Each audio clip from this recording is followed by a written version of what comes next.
This is Orson Welles, speaking from London.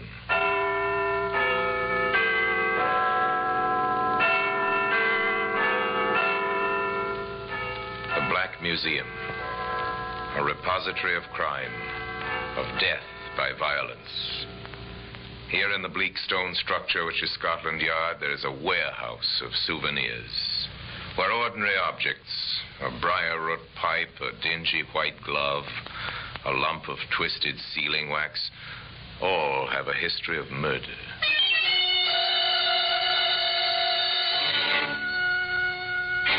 This length of sash cord is quite commonplace.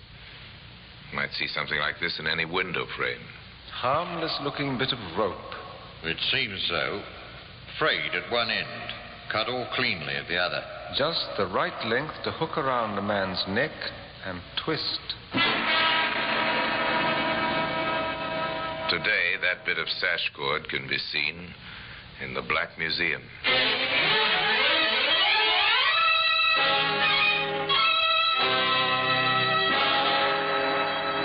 From the annals of the Criminal Investigation Department of the London Police, we bring you the dramatic stories of the crimes recorded by the objects in Scotland Yard's Gallery of Death, the Black Museum.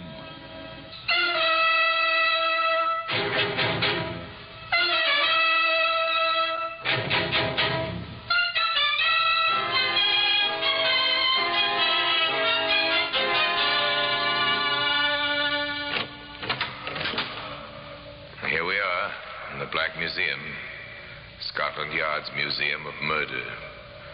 Outside these walls of blackened brick and slate is London, where since daybreak the river has borne an endless burden of traffic.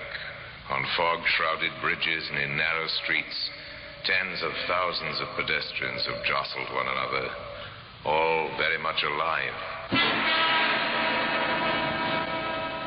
But here, within this room, the connoisseurs of crime may see recorded for posterity in cabinets, in wooden trays, in jars, carefully labeled and preserved, the evidence of vindictive death.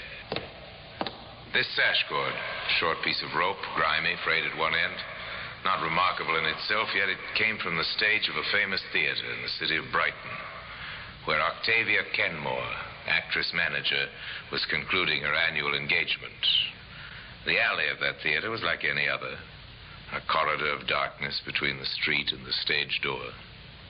And one September evening, a man came running out of the shadows, startling the doorkeeper who sat dozing in his chair.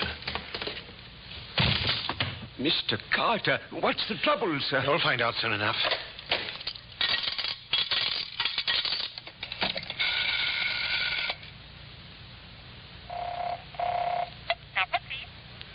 Operator, St. John Carter here, Mercury Theatre. Send an ambulance quickly. There's been an accident. One of our stagehands, he's lying unconscious in the alley. Hurry, please.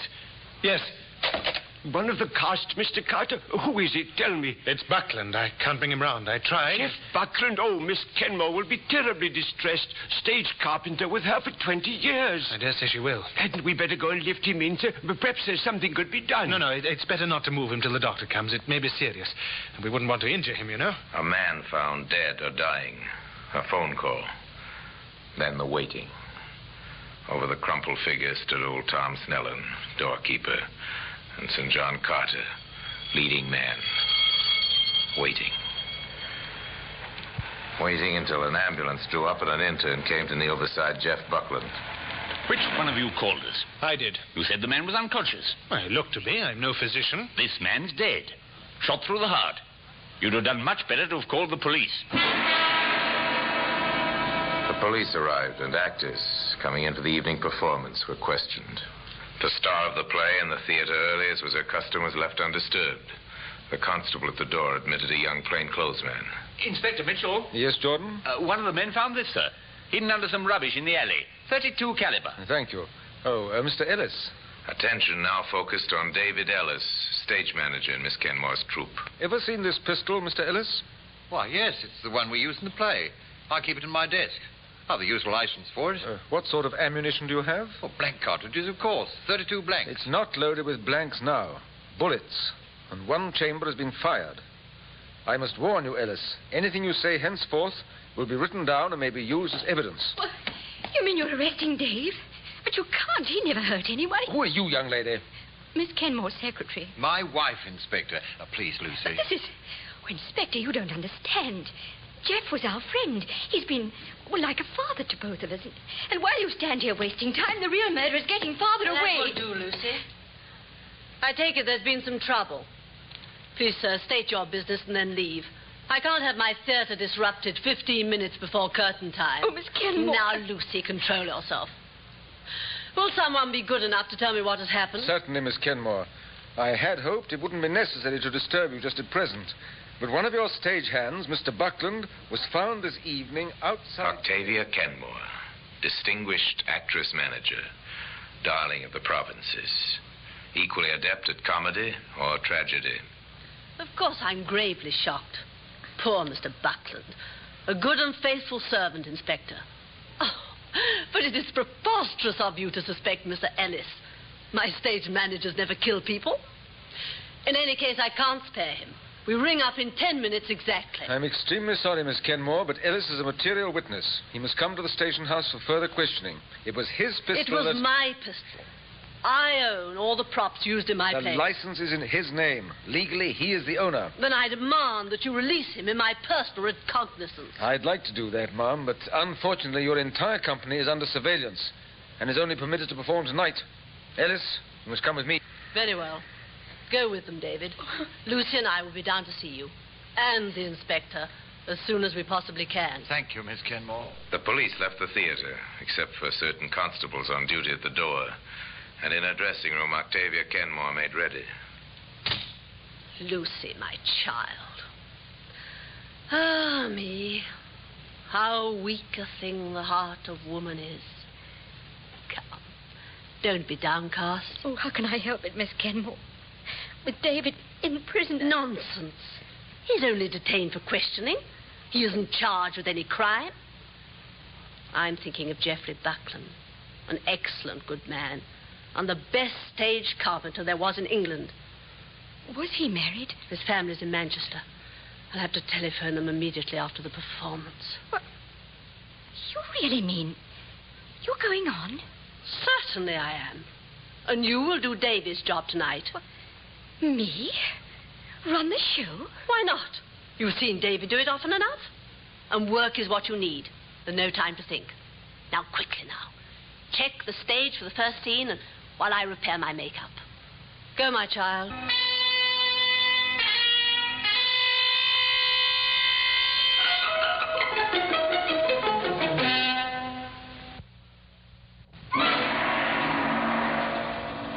The play went smoothly. The curtain rose and fell as the actors took their calls. Lucy Ellis, listening to the applause, realized suddenly she was quite calm and self-possessed. But her composure was nothing to that of Octavia Kenmore. She descended on the police station not many minutes later. Ah, Miss Kenmore and Mrs. Ellis. Come in, won't you? I am in, Inspector. Now, I expect a full explanation of what you have accomplished by imprisoning my employee these past 2 hours. Please sit down, ladies. There's plenty of time. Is there? I expect to leave Brighton tomorrow night, taking my stage manager with me. Is he all right, Inspector? He's not in chains or even in a dungeon, Mrs. Ellis. In fact, he's quite comfortable. Oh, thank heavens for that. If you will both be seated, madam. Since you insist. Thank you, Inspector. Well, have you nothing to tell us about this case? I'm waiting at the moment for our pathologist's report. Of course. Yes, routine police procedure. Well, the man's been shot. That was quite obvious. The bullet is important, particularly in court, to establish the actual weapon. It seemed to me the hand that fired the weapon is a more important consideration. Eventually, Miss Kenmore, and inevitably, I trust. We'd like to know more about Buckland's background, his habits. Did he drink, for example? Despite the general opinion, there are many in the theatrical profession who are not addicted to alcohol, Inspector. Mr. Buckland was a decent man. Octavia Kenmore told the truth about the murdered man, a non-drinker, except for an occasional pint of bitter after the show, a devoted family man in an occupation where family relationships are often difficult to maintain. There was nothing to indicate a motive for murder. In all the years with me, I have never known him to miss a single performance. He was a craftsman who could rig and handle any production, heavy or light. With him on the job, my stage managers had an easy time of it. Everyone liked him. His only fault, perhaps, was that he was too loyal to me. We're not being much help to you, are we, Inspector? Oh, yes. You've helped to fill in the picture. I've learned a lot. No? What have you learned? 2 important things, Miss Kenmore. First, that Buckland was not a man who made enemies.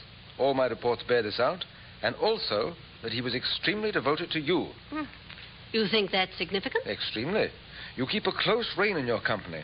You should know of any jealousies or quarrels that occurred. I'd know about them, yes. I'm sure of that. You're not the person to tolerate friction or even bad habits in members of your troop. Come in. Pathology report, Inspector. I knew you wanted right away. Thank you. Yes. Well, this is interesting. Why wasn't I told of this before? You know what they're like in the lab, Inspector. They wanted to be sure. Absolutely sure. I see. Miss Kenmore, can you think of a reason why anyone should want to shoot a dead man? Well, hardly. A useless procedure. It seems so. Still, it happened. Apparently, Buckland was dead of strangulation before he was shot. Today, the instrument of that murder, a piece of sash cord, can be found in the Black Museum.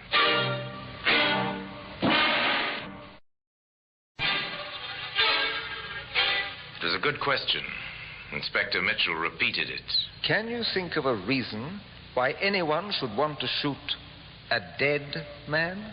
An interesting problem, is it not? The medical report is very definite. Buckland was strangled with a thin piece of rope. Because he wore a scarf about his neck, the marks weren't noticed till they brought him to the lab. He was dead before the bullet ever was fired. Inspector Mitchell then went back to the scene of the crime, the alley beside the theater where the body of Geoffrey Buckland had been found. And with him, at her own insistence, went Octavia Kenmore. What are they looking for, Miss Kenmore? The thin piece of rope, of course. They'll never find it. If the murderer had an ounce of brains, he'd have taken it with him. Oh, it's strange. I don't suppose this alley ever had so much light turned onto it before. It was strange. Men searching every cranny, their flashlights pointing and probing, picking out grillwork balconies, iron ladders and fire escapes thick with rust. The men themselves silhouetted against the light. Oh, Miss Kenmore? Yes? We found this, caught up in that balustrade. I think it's the weapon.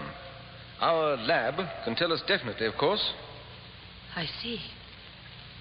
A piece of lash line. What's that? Lash line, did you say? Yes, it's the sort of rope we use backstage to lash the scenery together. Much the same as ordinary clothesline? Or sash cord, yes. Would you be able to identify it as belonging to your stage equipment? Oh, that's hard to say. Miss Kenmore, Inspector. Yes, Lucy?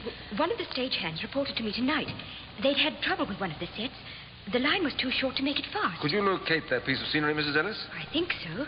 I told him to leave it on top of the stack so that we could replace it in the morning. Well, let's go on stage then, shall we? Do you know, Miss Kenmore, as a youth, I was strongly attracted to the theater. Were you indeed, Inspector Mitchell?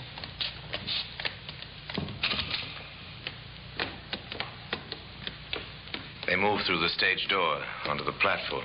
This is the flat, the one with the short lash line. You see how it works, Inspector.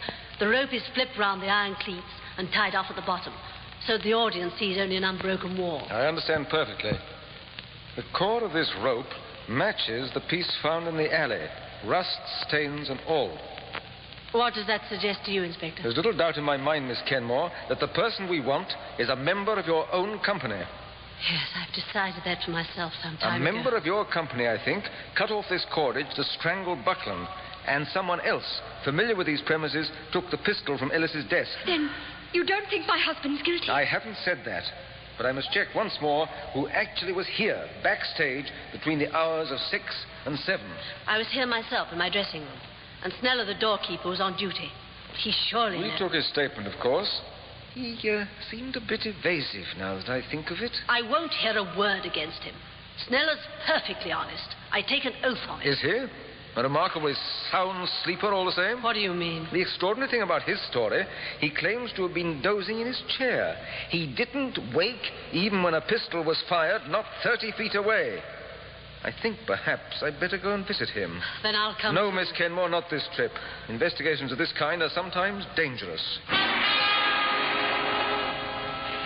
The old man lived close by the theater. 4 flights of well-worn steps led to an attic door. What do you want? What is it? You're Mr. Snellen? I am. We're the police. My name is Mitchell, C.I.D. Should I show you my credentials? No, I recognize you, sir. Come inside. John Snellen had no need to be afraid, but it was his nature to be timid. Merely an old man who wanted to avoid trouble. Sometimes when arguments occurred, it was his habit to pretend to be asleep in his cubbyhole behind the stage door. You expect me to believe that when a pistol was fired close by you, you didn't even hear it? I can't rightly say this. There's heavy traffic in the street that time of night, you know. If I did hear a noise, I must have took it for a passing car. Yes, I'll admit that's a likely explanation. Perhaps I ought to. Yes, what is it? If there's something you haven't told us, I advise you to come out with it. What had he seen and heard? A trifle. But possibly a trifle of importance. Almost enough to send a man to the gallows. I know I should have spoke of it before, sir, but, well, it was a little before 7 o'clock, and Mr. Buckland was inside near his toolbox talking to this flashy-dressed young fella. And Mr. St. John Carter, he was there, too, just standing by, so to speak. Could you hear what they were saying? No bookmaking in this house. That was what Buckland said. Miss Kenmore won't stand for it. She's strict about such things. Yes, sir. Everyone knows that. Miss Kenmore won't have gambling in her company. An actor would get himself discharged if she caught him betting the horses or some such thing. What else did Buckland say? Well, he warned the fellow he'd go straight to Miss Kenmore. Said how this man had been following the company all along the tour, and Carter and some of the others had been betting with him. But that was all. The three of them went out together, still talking. And that was the last you saw of him alive? Yes, sir, it was. And Mr. Carter, sir, it struck me at the time. He came back a little later. Went up to his dressing room, I guess, and then went right out again. But he seemed so cheerful and high-spirited. I thought the gentlemen must have settled their differences all right. Carter didn't come back again till he found Buckland's body and called the ambulance. That's right, sir. It begins to make sense, Inspector. Begins to, yes. But why the stage manager's gun? And why shoot a dead man? Why?